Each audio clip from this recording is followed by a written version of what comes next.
Welcome to the fourth and final video in my four-part series on spinal mobilization, because some of you had asked me about it and there are so many ways to mobilize the spine, so I picked some of my favorites and put them in bite-sized chunks. So if you missed the first three, definitely go check those out. Today we're doing something super important, spinal extension. What is that? We don't know anymore because we're a flexion-driven, flexion-addicted society. We are always hunched over our laptops, our phones, in the car, on the couch, everywhere. So we've sort of forgotten how to extend the spine, that it actually has another direction to open up the chest and to get the shoulder blades back and together. Super important, because the flexion ends up giving us disc bulges, herniated discs, and a whole slew of spinal problems. You can impinge on the nerve roots coming out, you can get sciatica. All of the discs are deprived of necessary fluids they need to keep their space, so they start to crush down. So we need this extension. So why don't you follow me onto your bellies? And now for some of you, this might be enough actually. This might be enough spinal extension to just lie, let your belly fall into the floor and let that extension go up, and even just maybe propping yourself up on your arms. This might be enough for you. If that's like, ooh, I feel a good stretch there, stay there for now.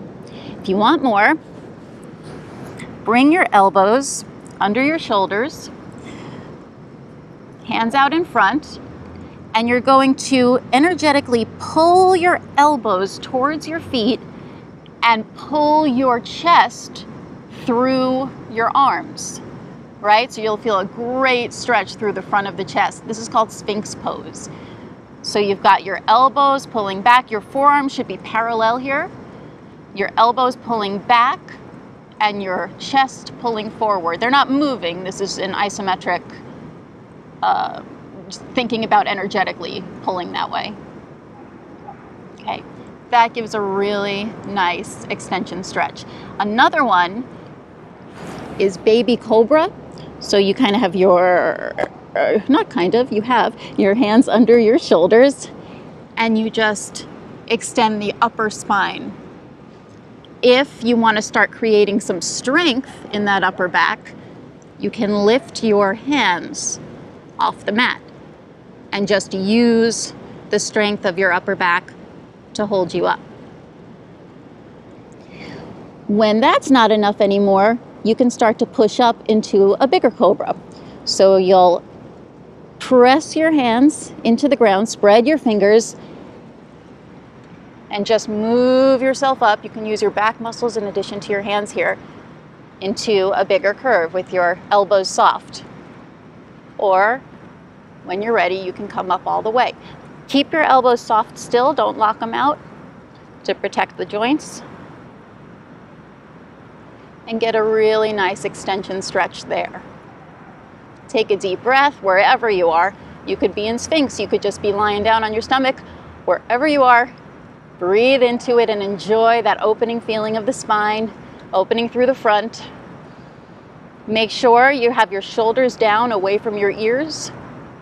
No shoulder earrings here.